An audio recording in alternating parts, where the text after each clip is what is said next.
n'y a pas si longtemps au Bénin, il était impossible pour la jeune fille, pour la jeune femme, ou en tout cas pour la femme, de recourir aux soins médicaux qu'est l'avortement.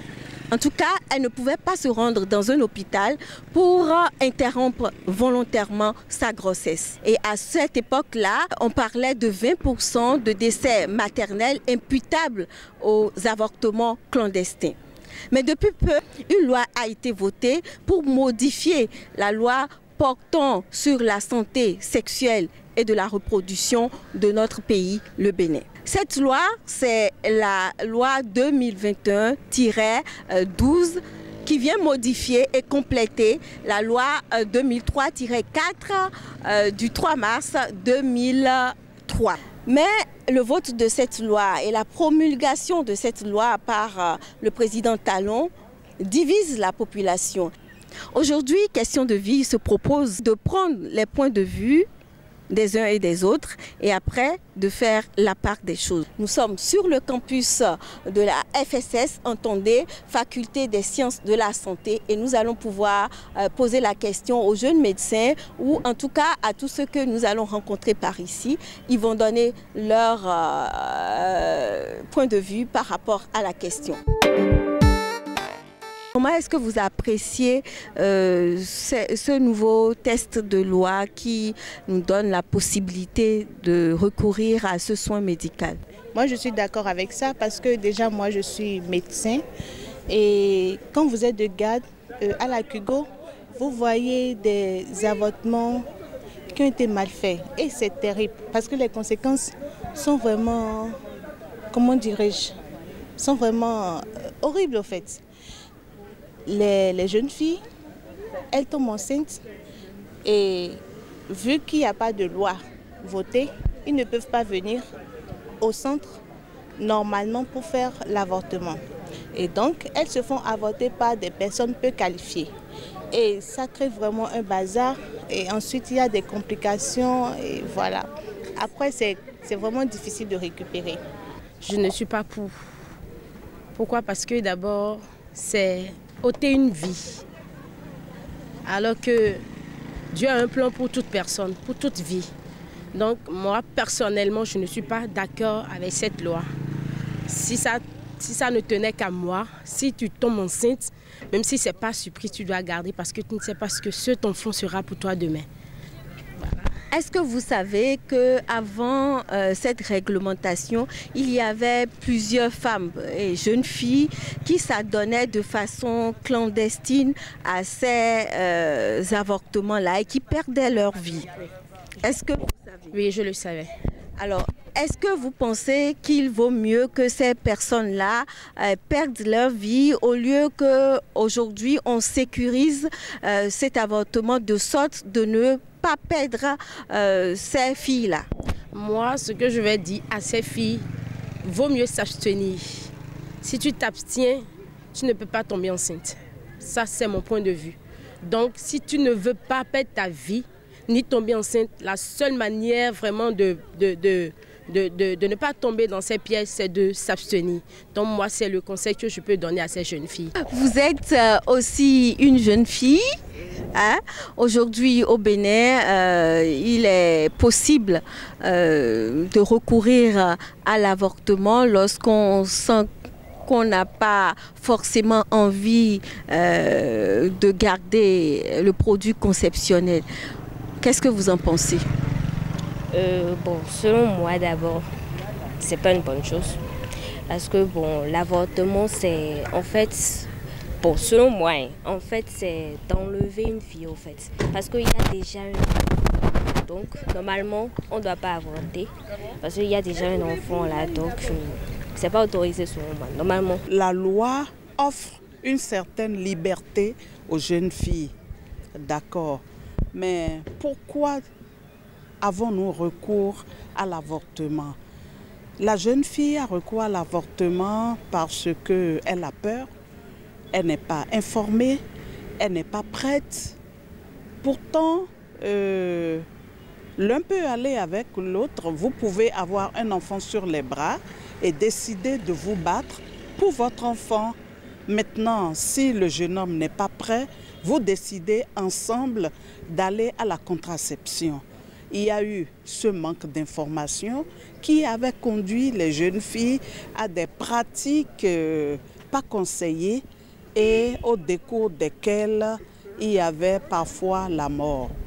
Maintenant que c'est ouvert et que la loi autorise la jeune fille ou le jeune couple à recourir à l'avortement, ben, il est heureux. Il est heureux que cette loi ait cours chez nous et que librement les gens aient recours à l'avortement. Là, ce sera médicalement autorisé et on peut se rendre à l'hôpital pour se faire avorter dès que le besoin se fait sentir. Mais il faut parallèlement apprendre aux jeunes qu'il faut se battre. L'avortement se faisait au Bénin. Ce n'est pas maintenant que cette loi existe, que ça se fera plus qu'avant. La loi ne va pas augmenter ni diminuer le nombre d'avortements qui se faisaient, ça c'est clair. Mais cette loi qui est votée, lorsqu'une femme se décide d'avorter et que c'est clair dans sa tête, peu importe ce qui se fera, elle va avorter, ça c'est clair. Donc si elle va avorter et qu'elle le fera, autant qu'elle le fasse dans un climat vraiment sécurisé au fait. Ce qui est sûr, lorsque une patiente se réfère vers un médecin pour une consultation, on essaie de l'orienter le plus à l'amener en fait à comprendre que ce n'est pas forcément ce acte-là qui va la sauver. Mais si une femme est décidée, vous ne pouvez rien faire. Et si elle veut le faire, il faut mieux que ça se fasse dans un climat sécurisé. Donc on lutte pour que si vraiment, après tout, l'avortement doit avoir lieu, que ce soit dans un contexte sécurisé. Mais la meilleure solution pour moi, ce n'est pas d'aller mettre l'avortement dans un contexte sécurisé ou le légaliser, mais c'est une affaire d'éducation de base. C'est la prévention, les contraceptions, tout ça qu'on dit c'est bien, mais il faut vraiment aller à la base, la famille. Éducation de base, c'est ça qu'il faut traiter. À propos de la loi modificative sur la santé sexuelle et de la reproduction, je trouve cela comme un peu salvateur parce que cela vient mettre fin à l'hypocrisie collective, comme elle a été dite. Nous avons eu à faire face à une société qui a été pendant longtemps hypocrite, faut-il le rappeler, et qui n'a pas accepté voir les choses en face. Je ne suis pas pour l'avortement à tout bout de champ, mais dans certaines situations, quand en tant que médecin, une femme vient vous voir et dit « Ah, docteur, et effectivement, vous avez beaucoup. Quand elle est décidée et qu'elle est prête à perdre sa vie, ne mérite-t-elle pas une deuxième chance? Je pense que c'est là qu'il faut pousser la réflexion et aussi considérer le fait que certains garde-fous ont été pris par la loi en ce qui concerne que l'avortement ne devrait pas être une méthode de contraception. D'ailleurs, mon aîné vient tout juste de soutenir sur la contraception masculine et je pense qu'il pourrait en dire un mot. Merci. Merci beaucoup. Alors, l'aîné, vous venez de soutenir. Dites-moi, quel était le thème de votre thèse? J'ai travaillé sur l'acceptabilité de la contraception masculine par les hommes. D'accord. Ah, c'est très intéressant. Alors, dites-moi, qu'est-ce que vous avez pu retenir de vos recherches? Bon, en général, les hommes sont favorables à adopter eux-mêmes une méthode contraceptive, mais ils ne sont pas vraiment informés sur l'existence de ces méthodes-là. Donc, à part le préservatif et le coït interrompu, qui ne sont pas vraiment si efficaces que ça, et ils ne connaissent pas les autres méthodes, ils ne sont pas informés sur les avancées de la technologie en matière de méthodes contraceptives masculines. Le gouvernement du Bénin a donc choisi en fait de sécuriser les avortements qui se faisaient donc de manière clandestine. Mais cette décision divise la population. Vous êtes médecin. Quelle appréciation faites-vous de tout ceci? En tant que soignant, je ne suis pas contre l'avortement sécurisé, dans le sens où ça peut sauver la santé de la mère et que ça peut protéger également cette mère-là. Mais comme ma collègue l'a dit, ça ne doit pas se faire à tout bout de champ et ça ne saurait substituer une contraception normale. Tout à l'heure, j'étais à l'intérieur de la FSS, la Faculté des sciences de la santé de Cotonou. J'ai pu interviewer différentes personnes, dont des médecins. Là, je suis avec Annick Nonohou. Elle est sage-femme juriste et elle est présidente d'une association dont elle va nous parler avant d'aborder justement le thème qui nous réunit cet après-midi, le thème de l'avortement, les nouvelles dispositions qui réglementent l'avortement dans notre pays.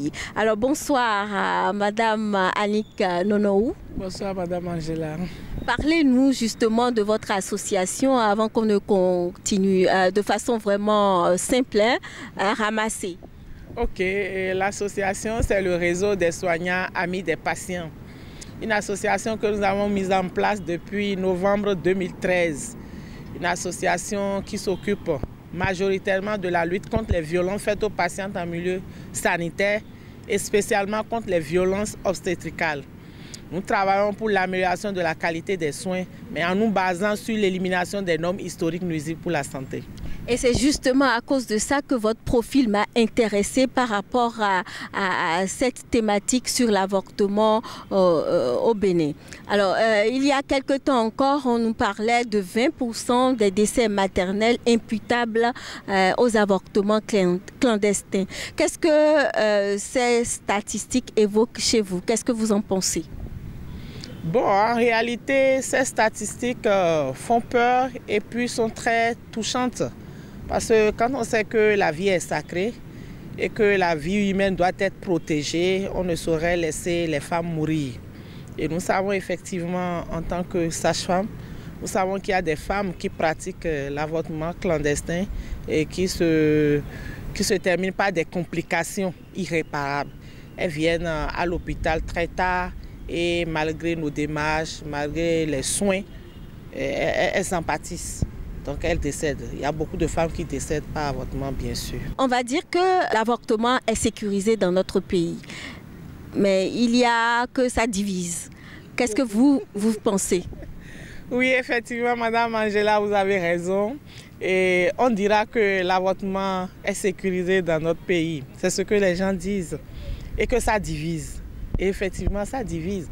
Parce que là, il s'agit d'un concept qui n'est pas accepté de tout le monde, que ce soit sur le plan sociologique, anthropologique, philosophique ou même en milieu sanitaire, ça pose problème. Ça pose problème pourquoi il y a la conviction religieuse, il y a aussi l'objection de conscience, il y a beaucoup d'autres interprétations. Je ne saurais tout dire ici.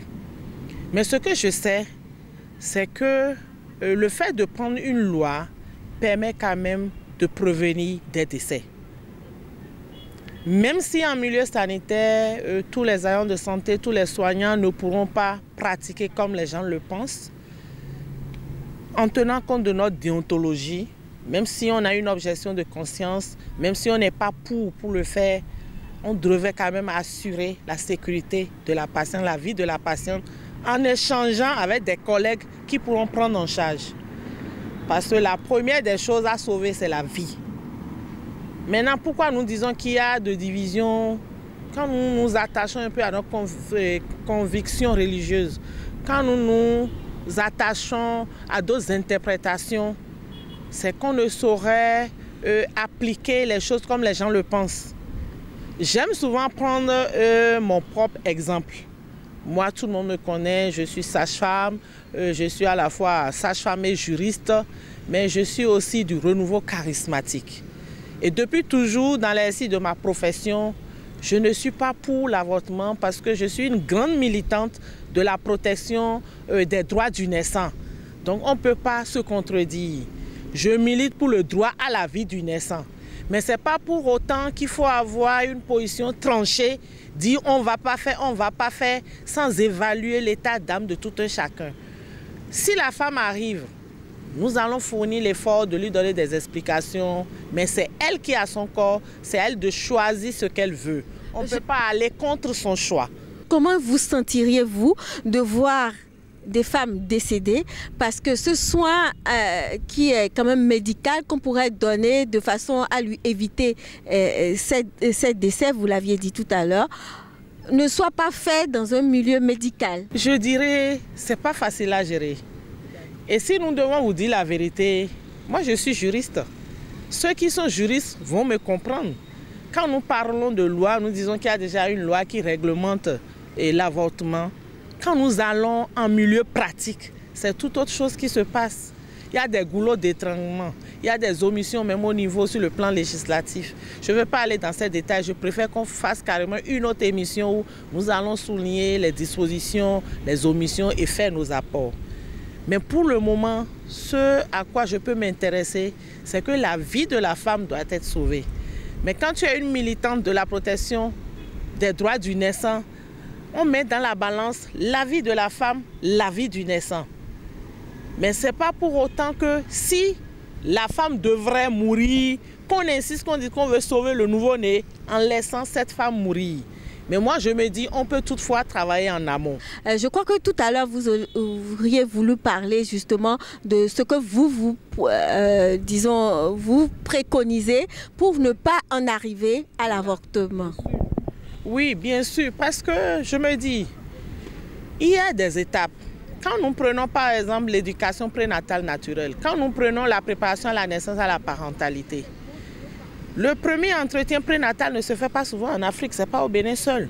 Mais en tant que sage-femme ou en tant que gynécologue obstétricien, il nous revient de mettre en place ces bonnes pratiques que l'OMS préconise depuis et que nous ne mettons pas en œuvre. Quand nous prenons le couple, si nous les écoutons, je suppose peut-être qu'il y a 10 couples qui voudraient pratiquer l'avortement. En faisant cet entretien prénatal, en humanisant le suivi prénatal, en humanisant l'accouchement et sur le plan social, s'il y a des prises en charge en amont et en aval, moi je me dis dedans, peut-être que 8 couples ou 7 vont désister. Ce n'est pas des calculs tranchés, mais tous n'iront pas vers l'avortement. Ne pas donner ce soin médical à une femme qui en a besoin, pour moi, c'est une violence. Le vrai problème, c'est parce qu'en Afrique, nous ne faisons pas les choses comme ça se doit. Et ce sur quoi moi j'interviens ou ce sur quoi j'insiste, c'est le fait qu'on pense qu'il faut s'asseoir à l'hôpital et venir régler les problèmes de grossesse et d'avortement. Si je veux donner un exemple, on ne pourra pas tout dire dans cette émission, je vais vous donner un exemple. Je prends la Côte d'Ivoire par exemple. Depuis 2013, je suis personne ressource pour la SOGOSI, c'est-à-dire la Société de gynécologie obstétrique de la Côte d'Ivoire.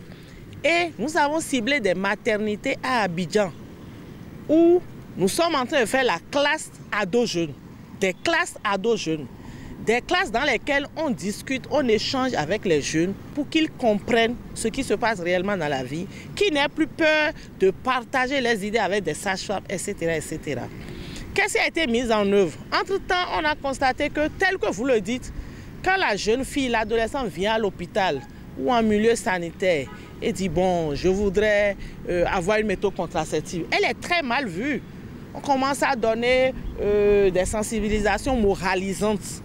Or, ce qu'on ne devrait pas faire, on devait être à l'écoute de l'ado, connaître ses besoins, lui expliquer les choses, le laisser faire son choix, s'il veut aller vers le sexe, lui donner les rudiments qu'il faut pour qu'il n'y ait pas de complications. Si, après votre explication, il n'a pas envie d'aller au sexe, comment l'accompagner? La Côte d'Ivoire le fait. Demande-moi si dans ton pays ça se passe. Non, ça ne se passe pas. C'est pour ça parfois, quand je te vois dans ta lutte, je te donne raison. Ce qu'on est en train de dire en théorie est carrément en déphasage avec ce qu'on voit en milieu social et en milieu médical. Et il faut qu'on aille à ce qui est normal. De toutes les manières, les jeunes ne vont pas se détacher du sexe.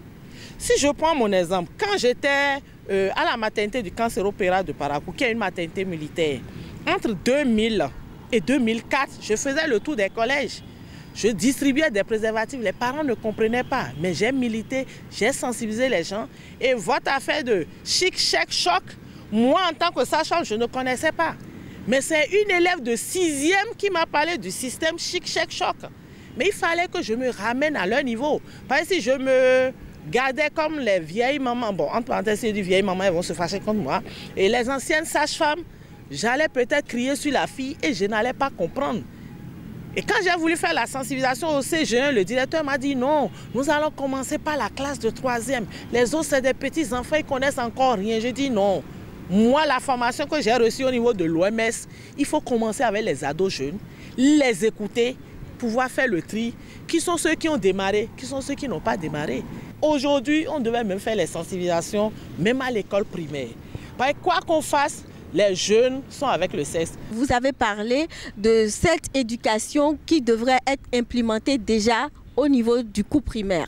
C'est ce que la BPF appelle éducation complète à la sexualité.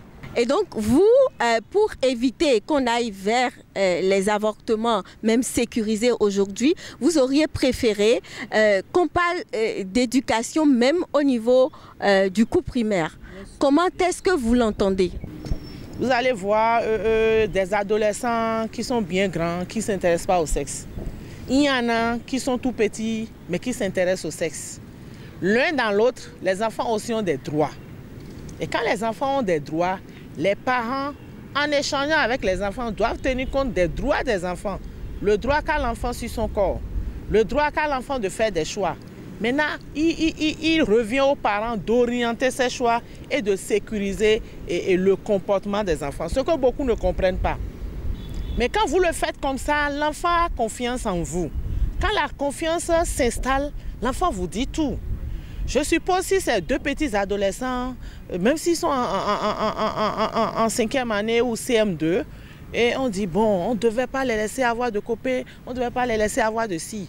Parfois, quand ils disent c'est mon copain et c'est mon fiancé, ce n'est pas qu'ils vont au cesse, mais ils sont amis de façon superficielle. Mais quand vous tenez une position tranchée, vous n'aurez pas les informations qu'il faut. C'est en échangeant avec la petite fille que vous allez comprendre que ils ne vont pas encore au cesse. Ah non, ils ont commencé à aller au cesse. Mais quand ils vont au cesse, il faut leur expliquer les conséquences qu'on peut rencontrer. Quelles sont ces conséquences? Qu'est-ce qu'il faut faire pour éviter? Et en leur donnant beaucoup d'exemples, en leur donnant des conseils, en leur permettant des choix axés sur leur propre choix, vous saurez quoi faire. Merci beaucoup, Madame Annick Donohou. Vous êtes sage-femme juriste et ce fut avec plaisir que j'ai fait cet entretien avec vous.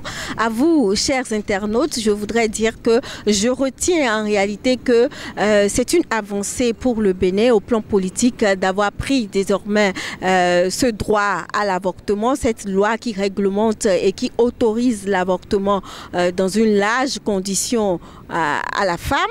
Mais en même temps, pour qu'elle soit vraiment bénéfique pour les deux parties, aussi bien pour les professionnels que pour les femmes, les victimes qui décédaient du fait des lois punitives, il va falloir encore faire beaucoup de choses.